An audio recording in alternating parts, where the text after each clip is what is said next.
Hi, you're watching another video by DD Morris. This channel is DD Morris Coaching. Today we'll be looking at the 5 gifts of the silent treatment that we must embrace for healing.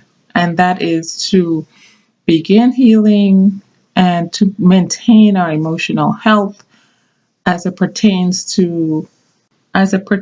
to emotional abusers, toxic manipulators, and the like. So let's jump right in here. The first gift of the silent treatment is that it's a red flag. Take it seriously, don't take it as a joke. It's real, and it's one of the easiest markers, or it's one of the easiest tools of these narcissists or manipulators. They use it because it's hard to detect right away, and they can punish you with it, which is their main goal. They can punish you with it in the midst of being in a crowd, in the midst of being amongst other people, whether it's at work, and perhaps a religious or spiritual event, at a concert, at a small gathering, or at dinner.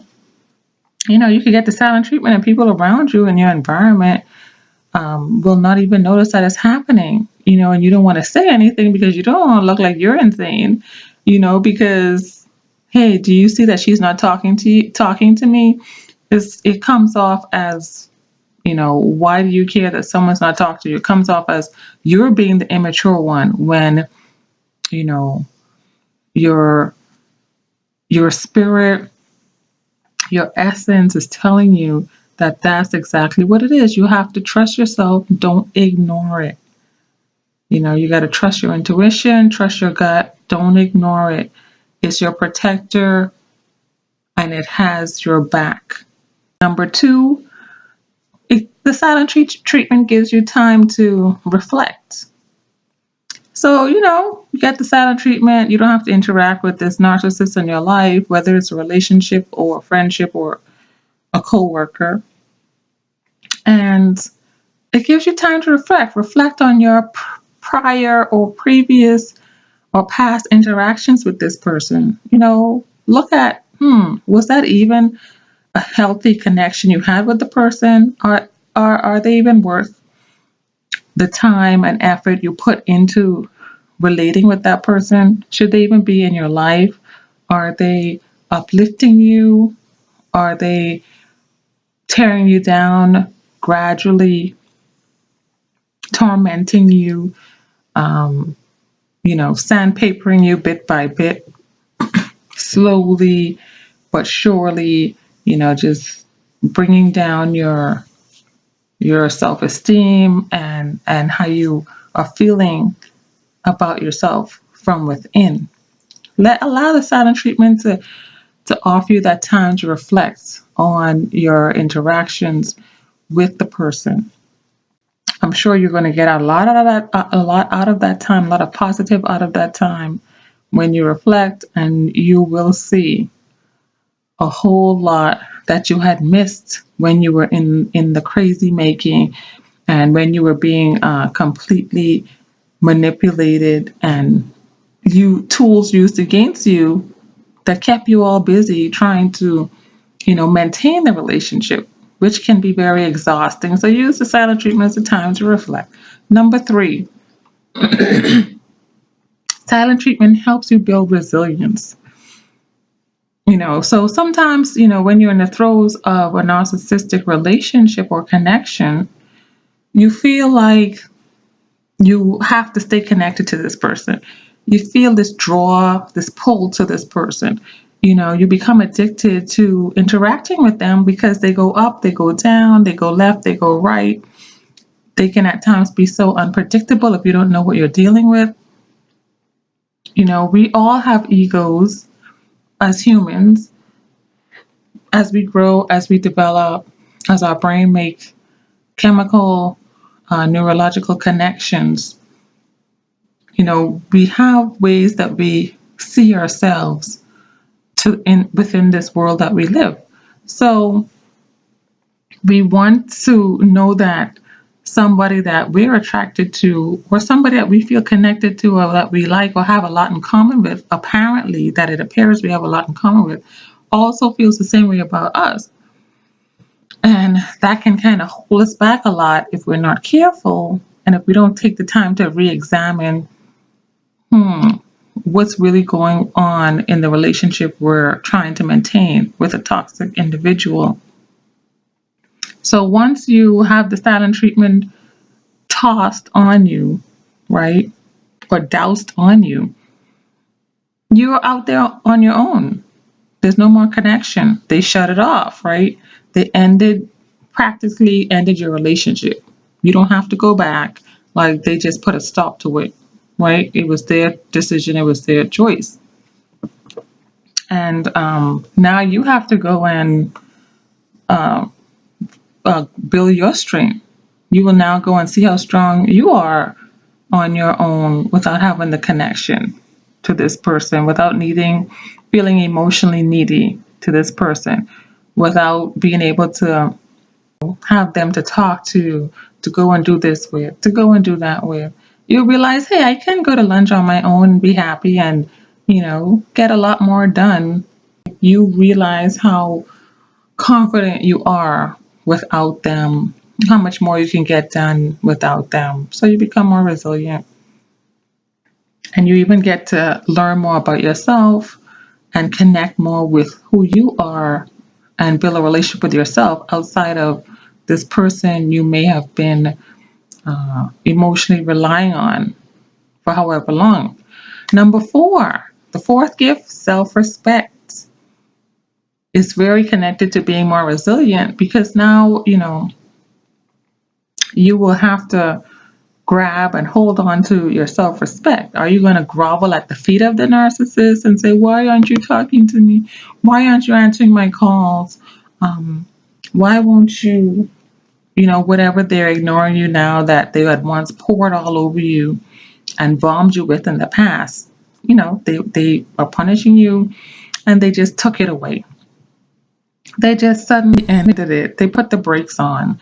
And you have to, at this time, take that opportunity to build your self-respect. Maintain your dignity. If you don't know what dignity is at this point, I would say, Google it, try to find out, go and look it up, because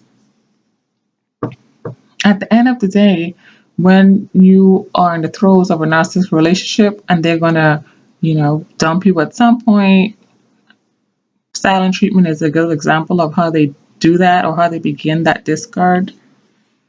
You're going to have to practice respecting yourself, respecting your time, respecting your boundaries, your emotions. And that's something that you can strengthen. It may not come naturally to everybody, but it is definitely a muscle, that emotional muscle, that can be strengthened. Validate yourself. Learn to validate yourself. At the end of the day, it may be tough. You feel like you're in a withdrawal mode. You feel like you're having withdrawal symptoms. It feels like you're crashing. It feels like you just want to curl up in a ball because of this addiction and this push and pull and this hot and cold that the narcissist has trauma bonded you to them. Because of these high and low, and these high arousal states, these low states that they like to throw you back into, that don't feel great at all. I know. But this is a good time to build self-respect. Number 5, resourcefulness. So learn to be more resourceful. If the narcissist is giving you the silent treatment, hey, half of the time you're either relying on the narcissist or dependent, quasi-dependent, or 100% dependent on them for something, whether it's a roof over your head, whether it's that they assist you with perhaps your children's fees for school, or watching your children, babysitting your children, like let's say in the case of sister, aunt, a grandmother, and such. You may be depending on the narcissist for something, maybe even a ride to work. But when they're giving you silent treatment, they know you need them for something, and that's when they use it. They feel like, hey, you can't do without me.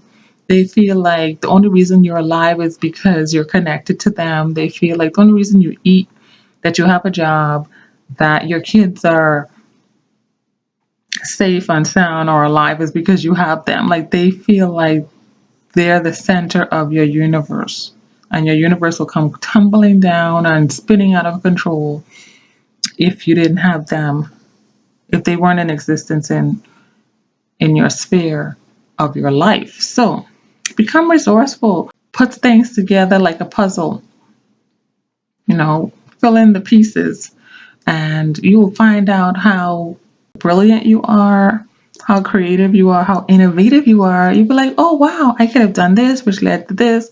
It makes you open up a lot more. It makes you have to expand your sphere of friends, of connecting with people, whether it's in your community or at work. You meet more people, you make more friends. If you have a new job, even if you have a job for a while, you end up meeting people and connecting with people who you may not have considered in the past because you may need assistance with finishing some team project at work, and the narcissist just went cold on you, went silent on you, don't want to even participate, won't cooperate, won't do their part, turning in parts and unnecessary parts of projects late, past due, making intentional errors and such. You may have to rely on someone else.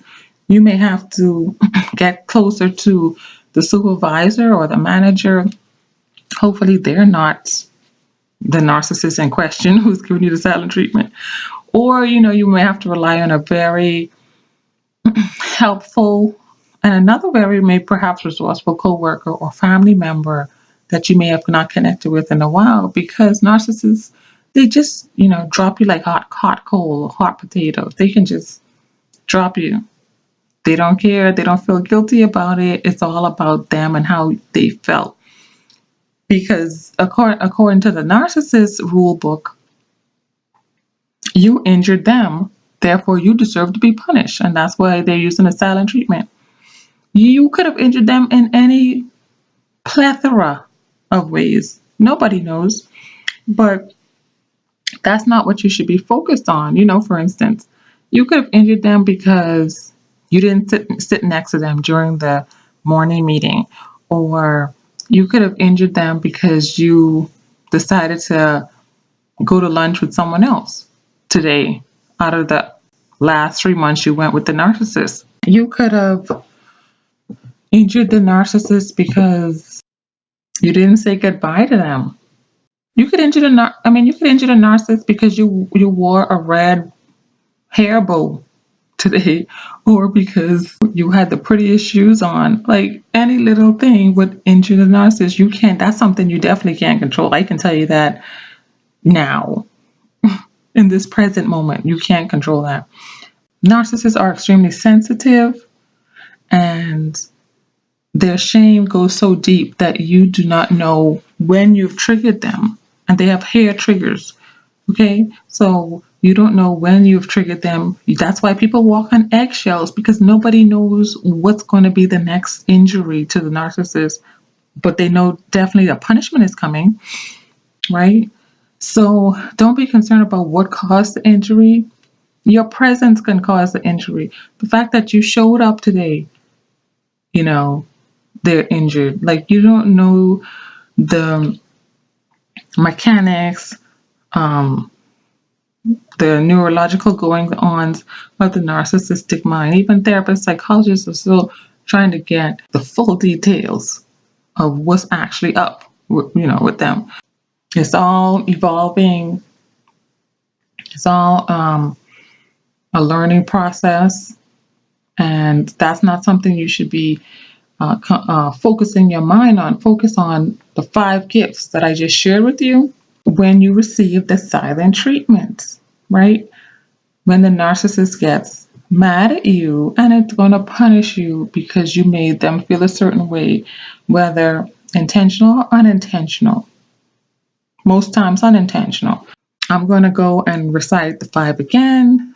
Here it goes. Number 1 is a red flag. That's a gift to know that. Number 2, it's time to reflect on the past relationship with the narcissist, on your connection with the narcissist. Number 3, become more resilient, become stronger, build up your self-esteem during this time and your self-worth. Prove to yourself that you can even be an even better you with yourself and connecting with others than with the narcissist in your life.